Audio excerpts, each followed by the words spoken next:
గజ్వేల్కు చేరుకున్న భద్రాచల గోటి తలంబ్రాలు వడ్లు రామకోటి రామరాజు కృషి పట్టుదల అభినందనీయం. మాజీ ఎమ్మెల్యే నర్సారెడ్డి తెలంగాణ రాష్ట్ర వ్యాప్తంగా కోటి తలంబ్రాల దీక్షకు స్వీకారం. భద్రాచల సీతారాముల వారి కళ్యాణానికి గోటితో ఓలిచిన తలంబ్రాలు వాడుతారు. వీటికి సంబంధించిన వడ్లు శుక్రవారం నాడు భద్రాచలం నుండి 250 కిలోల వడ్లు గజ్వేల్లోని శ్రీరామకోటి భక్త సమాజం సంస్థకు అందాయి. రామాలయంలో ప్రత్యేక పూజలు నిర్వహించారు. మాజీ ఎమ్మెల్యే నర్సారెడ్డి గారు అనంతరం మాట్లాడుతూ రాజు రాజు అంటుండ్రా ఇప్పుడే చెప్తారు. ఈ విధంగా రామనామం జపం చేసుడు ఒకెత్తైతే 24 సంవత్సరాల నుంచి రామ రామ అనుకుంటూ బతుకుతుండ్రు. నేను కూడా ఒక 4-5 సంవత్సరాల కింద వాళ్ళ ఇంటికి వెళ్ళింది. ఆ రోజు కూడా మాకు భూమి గురించి చెప్పారు. అప్పుడు నేను రూలింగ్ పార్టీ నుండి మళ్ళీ ఇప్పుడు అదృష్టం కొద్ది ఈ రూలింగ్ పార్టీలోకి వచ్చినా కానీ తప్పక ఆయన కోరే 1000 గజాలు 100 గజాలు 500 గజాలు మా రాజమోహన్ సార్కి ఎక్కువ తెలిసి ఉంటుంది. మరి ఏడు ఉంది ఏం సంగతి అని ఆ విధంగా ఆ జాగా గురించి అయితే తప్పక మీకు, ఎందుకంటే మన గజ్వేల్ ఒకటే కాదు, మన తెలంగాణనే కాదు, రేపు భారతదేశం మొత్తం కూడా అందరు కూడా భక్తి మార్గంలో ఉంటే రేపు మన రాష్ట్రంతో పాటు దేశం కూడా మంచి బాటలో నడుస్తుందనే ఆలోచన ప్రతి ఒక్కరికి కూడా రావాలి. ఎందుకంటే ఇప్పుడు మన దేవుణ్ణి ఎందుకు మొత్తం అందరం మంచిగా ఉండాలి, అందులో నేను ఉండాలి అనే ఆలోచనతో ఈ విధంగా మా రామకోటి రామరాజు గురించి విన్నాం. కానీ ఇంతగానం ఈరోజే విన్నాం. అంటే ఆయన అన్ని ఇష్టపెట్టుకొని ఆయన ఇబ్బందులలో ఉన్నా అంటుడు నాకు పైసలు లేకుండా కానీ భక్తి ఉన్నది, అదేవిధంగా దైవంకు సేవ చేయాలనే ఆలోచన ఉంది. మరి అసలు ఆలోచనతో ఇంత కష్టపడుతున్నందుకు తప్పక మా వంతు సహకారం ఎప్పుడు వీలైనా అప్పుడు ఆయనకు సహకరించే విధంగా కూడా ఉంటాం. తప్పక గజ్వేల్ ప్రాంతంలో కూడా రామస్తూపం నిర్మించే విధంగా మా వంతు సహకారం తప్పకుండా ఉంటుందని మీ ద్వారా తెలియజేసుకుంటాం. జై జై శ్రీరామ్. ఈరోజు ఎంతో శుభదినం. మన గజ్వేల్ ప్రాంతంలో మన రామకోటి రామరాజు పంతులు గారు ఆధ్వర్యంలో భద్రాచల రామదాసు తర్వాత మన గజ్వేల్ ప్రాంత రామదాసుగా పేరొందిన మన రామరాజు పంతులు ఆధ్వర్యంలో మన తలంబ్రాల కార్యక్రమాన్ని ఈరోజు తలంబ్రాలు కొలిసే కార్యక్రమంలో ప్రారంభోత్సవానికి వచ్చిన మా ప్రియతమ నాయకుడు నర్సారెడ్డి గారికి, అలాగే రాజమౌళి సార్ గారికి, నరేష్ బాబు సార్ గారికి, అందరికీ భక్తజన బృందానికి అందరికీ నమస్కరిస్తూ, ఆనాడు మనము పుస్తకాల్లో చదువుకున్నాము, భద్రాద్రి రాముడిని చూసినాము, రామదాసు చరిత్ర చూసినాము. మనం కళ్ళారా మన దగ్గర ఈరోజు మన ఈ రామకోటి రామరాజు పంతులను రామదాసుగా అభివర్ణించుకుంటూ మనం ఆయనకు ఆ రోజు రాముని వారధికి ఉడతా సాయం ఎలా చేసిందో మనం ఈయనకు అందరం చేదోడు వాదోడుగా ఉండి ఉడతా సాయం అనుకో తలాపురం అందరం చేదోడు వాదోడుగా వండుకుంటూ ఈ తలంబ్రాలు ప్రతి గ్రామంలో ఏ గ్రామంలోనైనా ఇది అవసరం ఉన్నది, ఇది అవసరం ఉన్నది రావాలంటే నా తరఫున నా వంతున ప్రతి దగ్గర నేను సహకరిస్తానని ఈ సందర్భంగా ఆ భగవంతునికి నేను కోరుకుంటూ నాకు అవకాశం కల్పించినందుకు కృతజ్ఞత. ఈరోజు చాలా సుదినము. పవిత్రమైనటువంటి రామాలయ హనుమత్ ప్రాంగణంలో జగదభిరాముడు కళ్యాణరాముడు ఆయన కళ్యాణానికి కోటి తలంబ్రాలు ఏవైతే ఒట్లు ఈ సంవత్సరము మనకు 2.5 క్వింటాళ్ళు రామకోటి రామరాజు ఆధ్వర్యంలో ఈ సంస్థకు రావడం ఆనందించదగ్గ విషయం.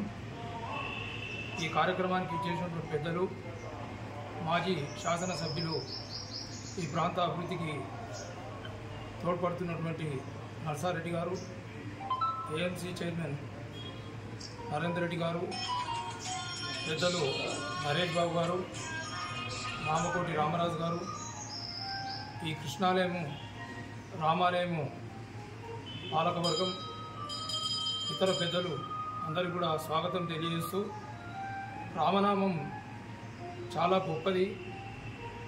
కళ్యాణరాముడు ఆదర్శ పురుషుడు కాబట్టి ఆయన యొక్క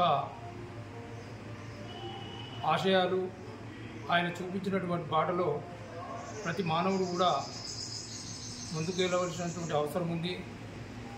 గత 23 సంవత్సరాల నుంచి రామకోటి రామరాజు గారు మన ప్రాంతంలో రామనామమే ఆయన జీవితంగా ఎంచుకొని, నేను కూడా రామకోటి ఆయన ద్వారా 15 ఏళ్ల కిందనే రాయడం జరిగింది.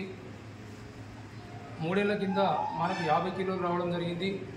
పోయిన సంవత్సరము మన ఉత్సాహాన్ని చూసి భద్రాచల దేవస్థానము క్వింటన్నర పంపడం జరిగింది. ఇంకా ఉత్సాహం ఉన్నారని ప్రాంత ప్రజలు, తెలంగాణ ప్రాంతంలో గజ్వేల్ నియోజకవర్గంలో ఇది ముమ్మరంగా సాగుతుందనేది వారికి తెలిసి ఈరోజు 2.5 క్వింటాలు కొట్లు రావడం చాలా ఆనందం. దీనికి కృషి చేసినటువంటి రామకోటి వ్యవస్థాపక అధ్యక్షుడు రామకోటి రామరాజు నిజంగా ధన్యుడు. ఆయన అపర రామదాస్గా వారు పేరుగాంచి నిజంగా ఆయన జీవితం కూడా ఈ రామునికే అంకితం చేసే విధంగా పనిచేస్తున్నటువంటి గొప్ప వ్యక్తి. ఈ కార్యక్రమంలో మనం అందరం కూడా పాల్గొంటున్నాం. ఈ సంవత్సరం కూడా ప్రతి వ్యక్తి, ప్రతి కుటుంబం కూడా కోటి తలంబ్రాలను తయారు చేసి ఈ భద్రాచల రామునికి పంపవలసిన అవసరం ఉంది.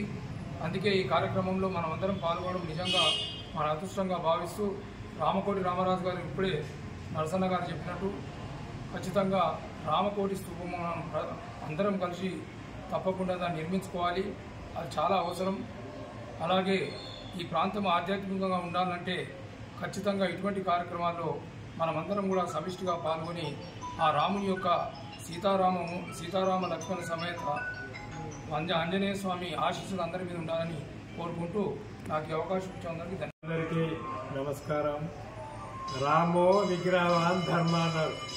ధర్మం ఎట్లా ఉంటుందంటే శ్రీరాముడు లెక్క ఉంటుందని చెప్పడం జరిగింది. శ్రీరామచంద్రమూర్తి చూస్తే ధర్మమూర్తి రాకారోచ్చార మాత్రేన ముఖ నిరంతి పాతక గుణప్రవేశ భీత్యాచ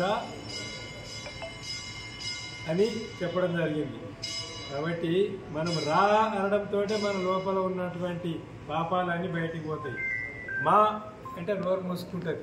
బయటికి పోయిన పాపాలు తిరిగి లోపలికి ప్రవేశకుండా ఆపుతుంది. కాబట్టి రామనామం అనేది చాలా మహిమాన్వితమైనది.